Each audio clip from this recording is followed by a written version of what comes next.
여러분 혹시 삼국지 알고 계신가요? 그럼 한 가지 여쭈어 보겠습니다. 총나라를 망하게 한 사람 누구로 알고 계십니까? 조조? 사마의? 아니면 위나라의 명장 등의 일까요? 안타깝지만 정답은 관우입니다. 에? 이게 무슨 되지도 않는 얘기야? 라고 생각이 드시는 분들 계시죠? 충과 의의 상징, 죽어서 무신이 된 그 관우가 자기 나라를 망친 장본인이라니요.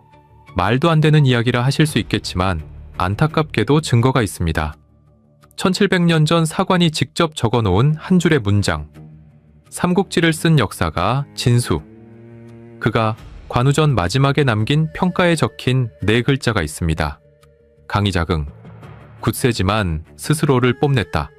그리고 진수는 바로 뒤에 한마디를 덧붙였지요. 이로써 단점이 그를 패망에 이르게 하였으니 이치의 떳떳함이다. 이치의 떳떳함.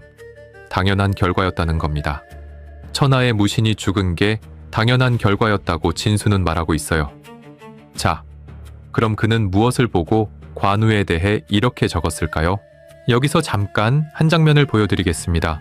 서기 219년 가을 중국 대륙의 한복판, 관우가 적장오금의 3만 대군을 통째로 강물에 수장시킨 직후입니다. 당시 그 충격은 천하의 조조가 수도를 버리고 도망갈 생각을 진지하게 할 정도로 컸습니다. 황제를 모시고 있던 수도를 관우 한 사람이 무서워서 중국 역사 전체를 통틀어 단 한 사람의 장수 때문에 황제를 피난시키게 만든 사례는 거의 없죠. 관우의 인생 최고 정점이라 보아도 전혀 이상하지 않을 이때, 남쪽 오나라의 군주 손권 이 사신을 보내옵니다. 한 가지 제안을 들고서요. 그런데 관우는 그 사신에게 다시는 입에 담을 수 없는 모욕을 퍼붓고 돌려보내버립니다. 6개월 뒤 자신의 운명이 어떻게 될지는 전혀 예상하지 못한 채 촉의 멸망과 그날 사신을 돌려보내며 관우가 던진 그 말이 도대체 무슨 연관이 있는지, 그래서 6개월 뒤 관우의 운명이 어떻게 되는지 궁금하지 않으신가요? 삼국지에 나오는 인물들 중 여러분이 좋아하시는 인물 한 명 댓글로 남겨주시고 지금부터 이 영웅을 무너뜨린 것의 정체가 무엇이었는지 함께 만나보러 가보겠습니다.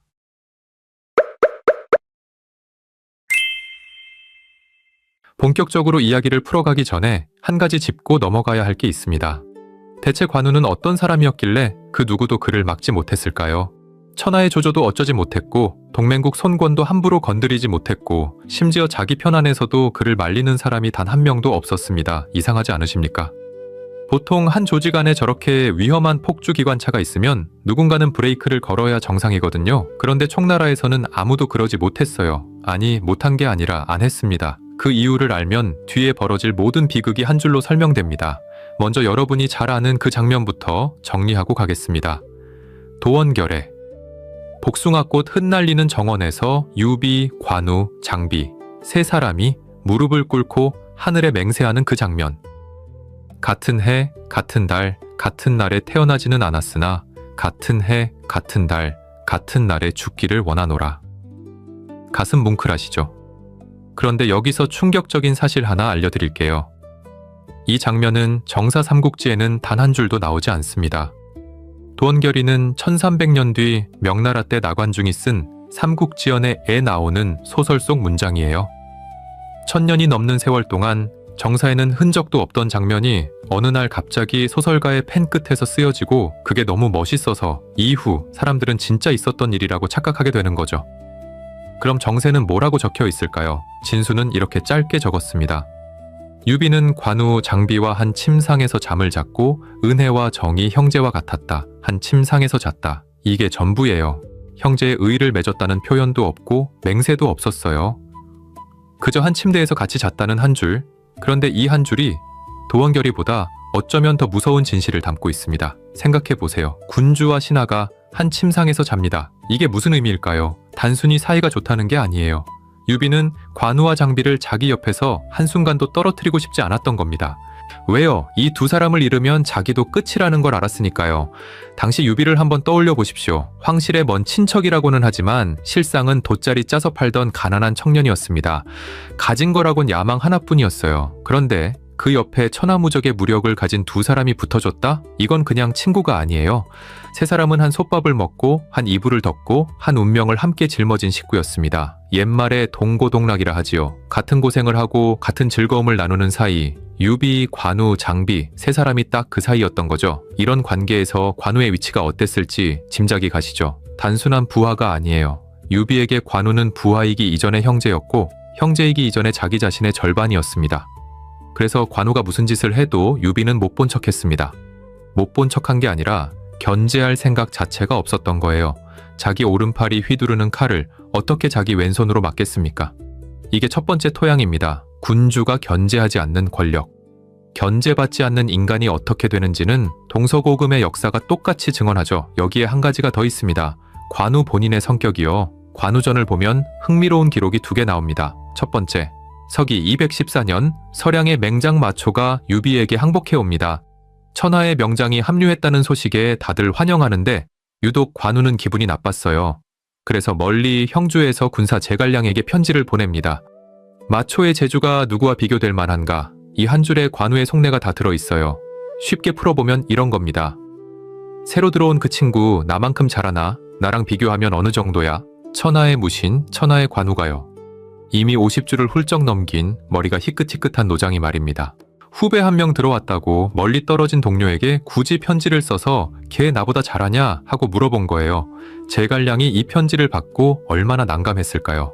답을 잘못 쓰면 관우가 토라질 게 뻔하거든요. 그래서 머리를 굴려서 이렇게 답장을 보냅니다. 마초는 일세의 호걸이지만 미염공, 그러니까 수염이 아름다운 그대의 전륜함에는 미치지 못합니다. 관우의 별명이 미염공이었어요. 수염이 아름다운 분, 명백히 비위를 맞춰주는 답장이죠. 그런데 더 놀라운 건 그 다음입니다. 관우는 이 편지를 받고 너무 기뻐서 빈객들을 모아놓고 자랑하며 돌려 읽혔다고 합니다.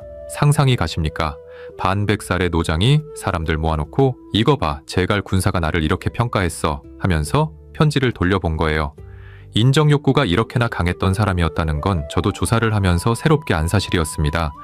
두 번째 기록에는 그의 성격을 이렇게 적혀 있습니다. 관우는 병졸들에게는 잘 대해주었으나 사대부에게는 거만했다. 이게 보통 일이 아닙니다. 그가 통치하던 형주는 사대부, 즉 글 읽는 지식인 계층이 행정을 굴리는 땅이었어요. 군대만으로 나라가 굴러갑니까? 세금 걷고 행정 돌리고 문서 처리하는 사람들이 있어야 합니다. 하지만 관우는 그 사람들을 모조리 무시했어요. 본인 휘하의 부하 직원들, 자기 직속 군수 담당 미방과 사인까지도요. 자, 이제 그림이 보이시죠? 한쪽에는 견제할 사람이 단 한 명도 없는 절대 권력, 다른 한쪽에는 자기보다 잘난 사람을 견디지 못하고 아랫사람을 깔보는 성격. 이 두 가지가 만나면 어떻게 될까요? 폭탄이 됩니다. 시한이 정해진 폭탄, 그리고 그 폭탄의 카운트다운이 219년 가을에 시작됩니다. 지금부터 보여드릴 장면은 관우라는 사람이 왜 1700년 동안 신으로 추앙받았는지를 단 한 번에 이해시켜주는 장면입니다. 앞 이야기에서 그의 인간적 결함을 짚었지만 솔직히 말씀드리겠습니다. 결함만 있는 사람이었다면 진수가 그를 만인지적 만명을 대적할 만한 호걸이라고 적지 않았을 거예요. 진수는 같은 글에서 그의 단점도 적었지만 그의 위대함은 그보다 훨씬 길게 적었습니다. 어떤 위대함이었는지 한번 보시죠. 219년 7월 관우는 자신의 본거지인 형주에서 군대를 일으켜 북쪽으로 진격합니다. 목표는 조조의 영역 한복판에 있는 군사 요충지 번성. 이 도시를 함락시키면 조조의 수도가 코앞이에요. 천하의 운명이 갈리는 한 수였습니다. 조조도 가만히 있지 않았죠. 자기 휘하 최고의 명장 중 한 명인 우금을 보냅니다. 우금이 누구냐? 조조 밑에서 30년 넘게 굴러 위엄과 절도가 있는 명장이라 불리던 사람. 거느린 병력만 7군, 무려 3만 명이었습니다. 당시 기준으로 한 나라의 운명을 좌우할 수 있는 규모였어요. 여기서 관우가 한 일을 보십시오. 관우는 우금의 3만 대군과 정면으로 부딪히지 않았어요. 대신 하늘을 봤습니다. 8월 가을 장마철. 한수의 수위가 점점 올라가고 있었어요. 관우는 이 흐름을 정확히 읽어냅니다. 그리고 며칠을 기다렸어요. 그리고 그날이 옵니다. 한수가 폭우로 범람한 그 새벽, 3만 대군이 진을 친 평야지대가 단 하룻밤 사이에 거대한 호수로 변해버립니다. 갑옷을 입은 병사들이 물속에서 허우적거리고 말들은 익사하고 군량과 무기는 다 떠내려갑니다. 우금의 군대는 작은 언덕 몇 곳에 간신히 모여서 떨고 있을 뿐이었어요. 그 순간 강물 위에서 함선들이 나타납니다. 관우의 수군입니다. 그는 미리 배를 준비해놓고 있었던 거예요. 장마가 올 것을 알았고 그래서 보병이 아닌 수군으로 공격할 계획을 진작 세워뒀던 겁니다. 이게 말이 된다고 생각하시나요? 1800년 전에 위성사진도 일기예보도 없던 시대에 한 사령관이 가을 장마의 시기와 강의 범람 패턴을 정확히 계산해서 작전을 짰다는 게요. 그것도 적군 3만 명을 통째로 수장시키는 규모로요. 우금은 결국 무릎을 꿇었습니다. 30년 군 생활의 마지막을 항복으로 끝낸 거예요. 우금이 정말 비겁해서 항복했을까요? 천만에요. 군대가 통째로 물에 잠겼는데 더 싸울 방법이 없었던 겁니다. 누구라도 항복했을 상황이에요. 그런데 여기서 단 한 사람, 끝까지 저항한 자가 있었습니다. 우금의 부장 방덕. 그는 작은 배 위에서 화살이 다 떨어질 때까지 쏘다가 결국 사로잡혀 관우 앞에 끌려옵니다. 관우는 그의 용맹을 아껴서 항복을 권유했어요. 그러나 방덕은 내가 어찌 두 임금을 섬기겠느냐며 거절합니다. 결국 관우는 그를 참수합니다.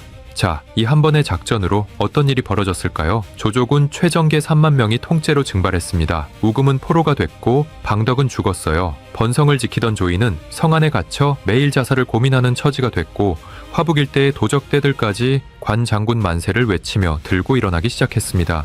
이 네 글자는 삼국지의 기록은 이 순간을 단 네 글자로 정리합니다. 위진화하, 그 위세가 중국 전체를 진동시켰다. 역사의 기록이 사람을 평가할 때 이렇게 단정적인 표현을 쓰는 경우는 손에 꼽힙니다. 그 정도로 그의 존재감은 대단했던 거예요. 이때 당시 천하의 패권자 조조가 어떤 반응을 보였는지 아십니까? 신하들을 모아놓고 수도를 옮길지 진지하게 논의합니다. 생각해보세요. 조조가 어떤 사람입니까? 평생 수십 번의 전쟁을 치르면서 단 한 번도 도망갈 생각을 안 했던 사람이에요. 적벽대전에서 80만 대군이 무너졌을 때도 이런 이야기까지 나오지 않았습니다. 그런데 그 조조가 관우 한 사람 때문에 황제 모시고 수도를 옮길 생각을 한 거예요.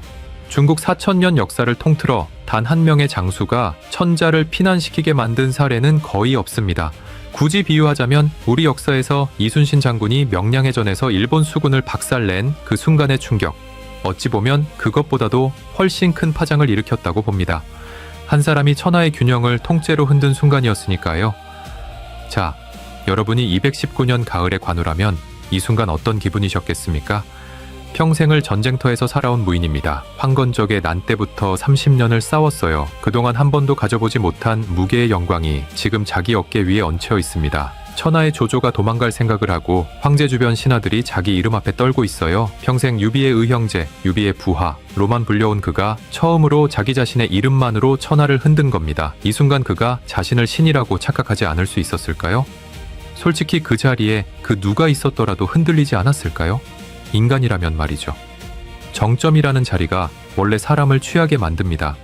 그래서 진수의 강의자긍, 이 네 글자는 단순히 관우를 비난하는 말로 보기보단 정점에 선 인간이 어떻게 변하는지를 한 줄로 압축한 말에 가깝다고 생각됩니다. 그리고 바로 딱 그때쯤 남쪽에서 손권의 사신이 도착합니다. 지금부터 펼쳐질 이야기는 한 영웅이 자기 손으로 자기 무덤을 파는 과정입니다. 그런데 미리 한 가지만 말씀드릴게요. 지금부터 나올 관우의 선택들을 보시면서 어휴, 저 사람 진짜 답이 없네 라고 단정짓지는 말아주세요. 그 사람의 입장에서 보면 각각의 선택에는 나름의 분명한 이유가 있었을 테고 다만 그 이유들이 하나하나 쌓이면서 결국 본인도 예상하지 못한 결말로 굴러간 거예요. 우리가 볼 건 비판적이거나 단죄의 시선이 아니라 한 인간이 어떻게 자기 자신에게 지는지의 기록입니다. 그럼 첫 번째 5판부터 가보시죠. 219년 가을, 관우가 우금의 3만 대군을 수장시키고 천하를 떨게 한 직후 남쪽에서 사신이 도착합니다. 동맹국 오나라의 군주 손권, 이 보낸 사신이었어요. 그가 가져온 제안은 이거였습니다. 우리 아들과 장군의 따님을 결혼시킵시다. 이게 어떤 의미인지 잠시 풀어보자면 정치에서 혼인이라는 건 단순한 결혼이 아니라는 거 알고 계시죠? 두 세력이 한 식구가 되겠다는 가장 강력한 동맹선언하는 것이나 마찬가지였고 손권은 지금 관우에게 우리 두 집안 피로 묶입시다 라고 손을 내민 거예요. 천하의 균형이 흔들리는 이 순간 오나라가 총나라 편에 확실히 서겠다는 신호였죠. 하지만 관우는 이 제안을 어떻게 받았을까요? 관우전의 기록은 짧고 매섭습니다. 관우가 그 사신을 욕보이고 혼인을 허락하지 않았다. 사신을 욕보였다. 단순히 거절한 게 아니라 외교사절을 모욕해서 돌려보냈답니다. 우리가 흔히 아는 호랑이의 딸을 어찌 개의 자식에게 주겠느냐라는 말은 후대 소설 삼국지연의의 각색이에요.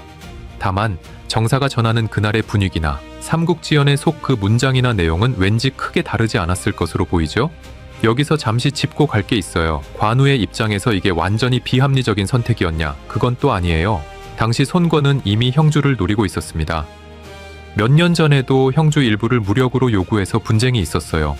관우 입장에서는 이자가 지금 동맹을 가장하고 우리 집안에 첩자를 심으려는 것 아니냐라고 의심할 만한 충분한 근거가 있었습니다. 실제로 손권은 이때 이미 형주 공격을 내부적으로 검토하고 있었거든요. 그러니까 관우가 본 그림이 완전히 틀린 건 아니었어요. 다만 대응 방식이 틀렸던 거죠. 여기서 정의심스러우면 좀 더 고민해보겠다 하고 시간을 끌면 됩니다.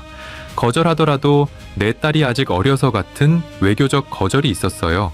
그런데 관우는 그렇게 안 했습니다. 사신의 면전에서 모욕을 퍼붓고 쫓아냈어요. 손권의 자존심에 평생 지워지지 않을 칼자국을 낸 거예요. 그 자존심의 상처가 6개월 뒤 관우의 목을 베는 칼이 됩니다. 두 번째, 같은 시기 번성전선에서 또 다른 일이 벌어지고 있었습니다. 우금의 3만 대군이 항복해왔잖아요. 그게 큰 승리이긴 한데 문제가 하나 생깁니다. 항복한 적군 3만 명을 먹여 살려야 했어요. 안 그러면 굶어서 폭동을 일으킬 테니까요. 결국 관우는 형주 후방에서 군량을 더 끌어와야 했고 그 책임자가 바로 직속 부하 미방과 쌓인 두 사람이었습니다. 그런데 이 후방에서 사고가 터집니다. 한 기록에 따르면 군수 창고에 불이 나서 비축 물자가 타버렸다는 이야기도 있고 다른 기록에는 그저 보급이 제때 닿지 않았다고만 적혀 있어요. 진실이 뭐든 결과적으로 전선의 관우가 받아야 할 군량이 부족해진 건 사실이었습니다. 여기까지는 솔직히 미방과 사인의 잘못이 있어요. 후방 책임자가 보급의 차질을 빚었으니까요. 다만 문제는 관우가 이 사태에 대해 보인 반응이었습니다. 정사 기록을 그대로 읽어드리겠습니다. 관우가 말하길 돌아가면 마땅히 벌을 내리겠다 하니 미방과 사인이 모두 두려워하며 불안해했다. 자, 풀어보겠습니다. 쉽게 말하면 전쟁 끝나고 형주 돌아가면 너희 2명 가만 안 둔다 였어요. 사령관이 후방 책임자에게 보내는 메시지로 이게 적절했을까요?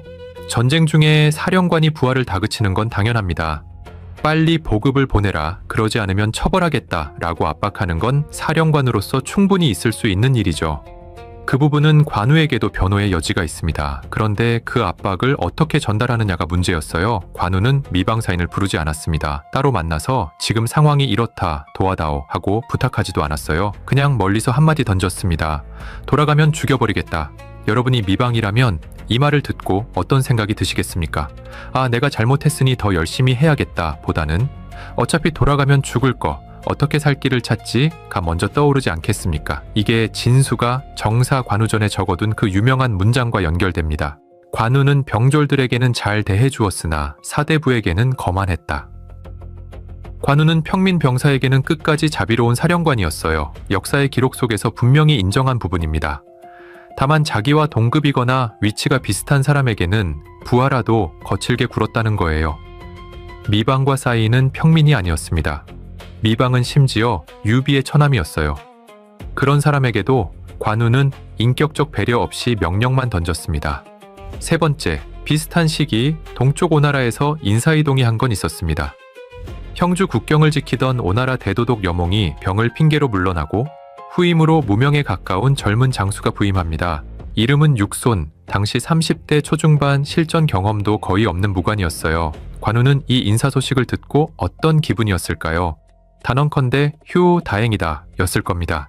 여몽은 그래도 한번 형주를 빼앗으려 시도했던 만만찮은 인물이었거든요. 그런데 그 자리에 애송이가 왔다. 동쪽 국경의 위협이 사라진 셈입니다. 그리고 며칠 뒤 육손이 직접 편지를 보내왔습니다. 육손 전에 그 편지의 일부가 그대로 실려 있어요.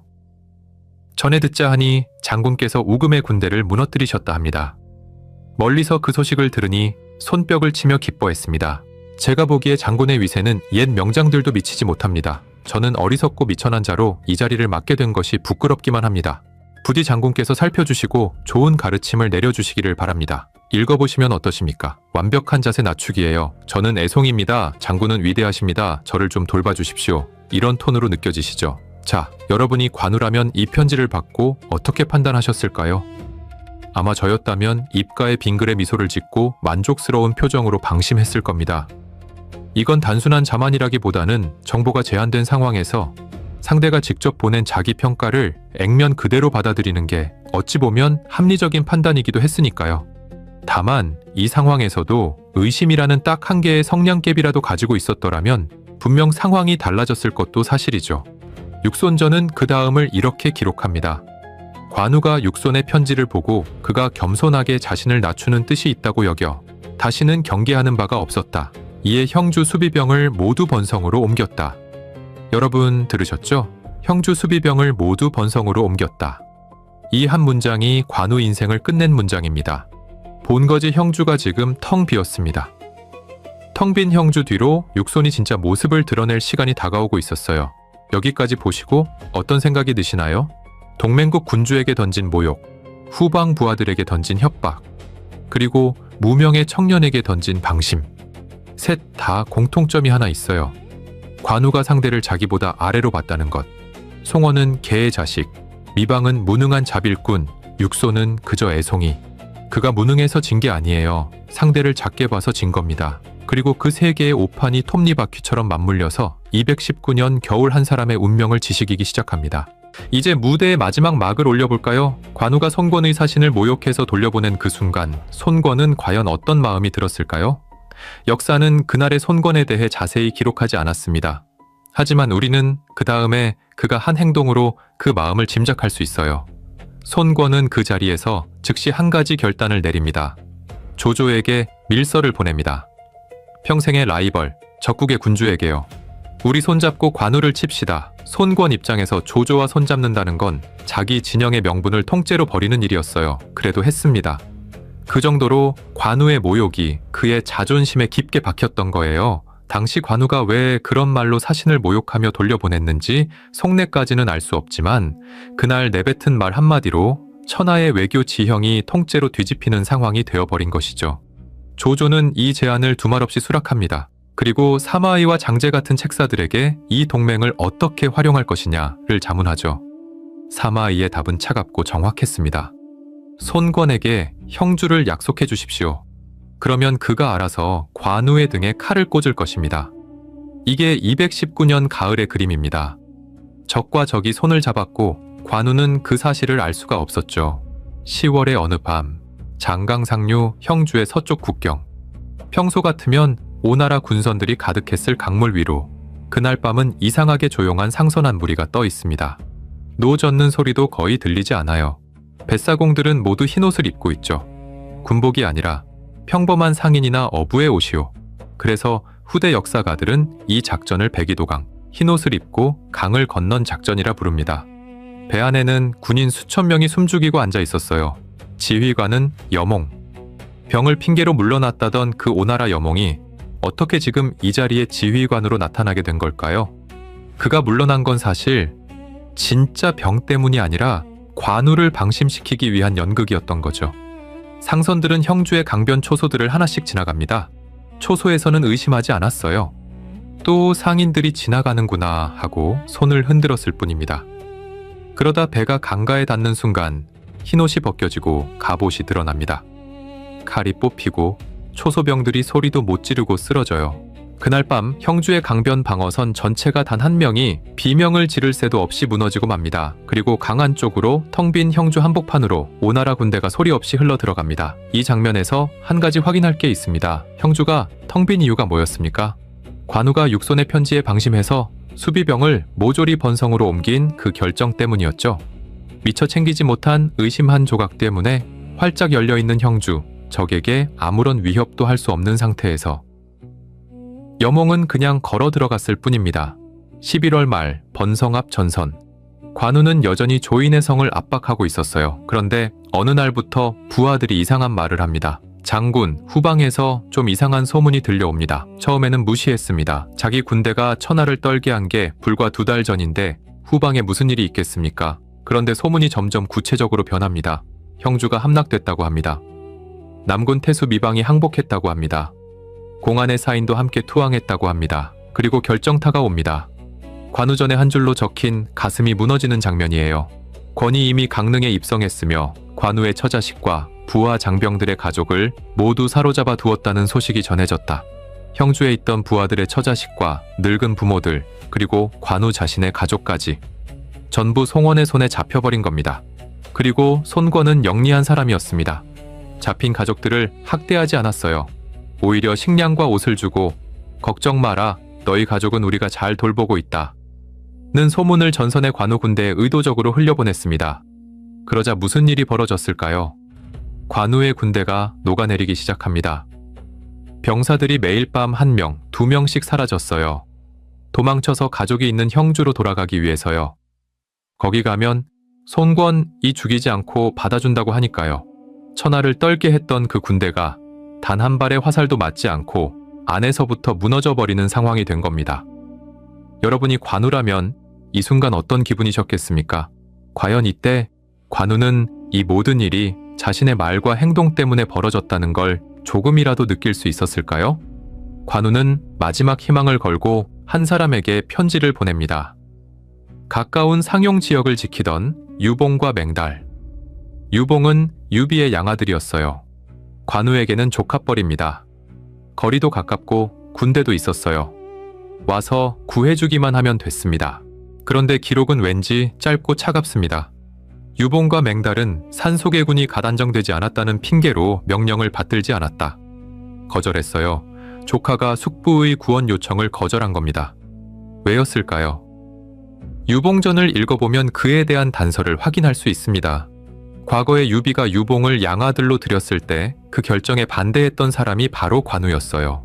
훗날 후계 문제로 분란이 생길 것이다 라며 유비를 말렸습니다. 유봉은 그걸 알고 있었어요. 자기를 환영하지 않았던 숙부를 어떤 마음으로 받겠습니까? 맹달도 마찬가지였어요. 평소 관우에게 무시당하던 인물이었죠. 이걸 단순히 못된 후배들이 배신했다로 보면 안 됩니다. 그동안 관우가 그들에게 어떻게 대했는지의 결과값에 가깝죠. 평소에 사람을 대하는 태도가 위기의 순간에 어떤 결과로 나타날지를 결정합니다. 이건 그때나 지금이나 똑같이 통하는 진리이지 않습니까? 물론 유봉과 맹달의 거절에도 변호의 여지는 있어요. 그들이 지키던 상용은 산악지대였고 새로 점령한 지 얼마 안 된 불안한 땅이었습니다. 거기서 군대를 뺐다가 그 지역마저 잃으면 더 큰 손실이라는 계산도 있었을 거예요. 그러나 그 모든 계산이 평소 관우가 그들을 인격적으로 대했더라면 다르게 작동했을 가능성도 분명히 있지요. 맥성 219년 12월의 밤, 이제 마지막 장면입니다. 관우는 결국 군대 대부분이 와해된 차에 10여 명의 패잔병만 데리고 맥성이라는 작은 성으로 도망쳤습니다. 한때 천하를 떨게 했던 그 사람이 이름도 잘 알려지지 않은 시골 성에서 추위와 굶주림에 떨고 있었어요. 송원의 포위망이 점점 좁혀옵니다. 관우는 한밤중에 마지막 탈출을 감행해요. 아들 관평, 그리고 몇 명의 부하들과 함께 좁은 산길을 따라 서쪽으로 도주합니다. 그러나 길은 이미 막혀 있었습니다. 임저라는 작은 마을 어귀에서 매복하고 있던 오나라 장수 마충에게 사로잡히죠. 219년 12월, 관우와 아들 관평은 그 자리에서 참수당합니다. 향년 약 58세, 인생 최고의 정점에 서 있던지 정확히 6개월 뒤 천하를 진동시켰던 그 이름이 한 줌의 흙으로 사라진 순간이었습니다.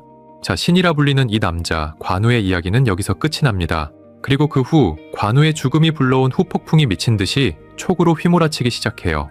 219년 겨울, 관우가 죽었다는 소식이 총나라에 도착한 그 순간부터 도미노가 무너지듯 하나씩 차례대로 쓰러지기 시작합니다. 먼저 형의 복수에 미친 듯이 매달리던 장비는 부하들을 학대하다가 결국 자기 부하 2명에게 암살당했어요. 관우가 죽은 지 채 1년 반이 안 된 시점이에요. 그리고 유비. 평생을 신중하게 살아온 그 유비가 관우의 죽음 앞에서 평생 처음으로 이성을 잃고 이릉대전을 일으킵니다. 제갈량을 비롯한 신하들이 지금은 때가 아닙니다. 위나라가 진짜 적입니다. 라며 말렸지만 듣지 않죠.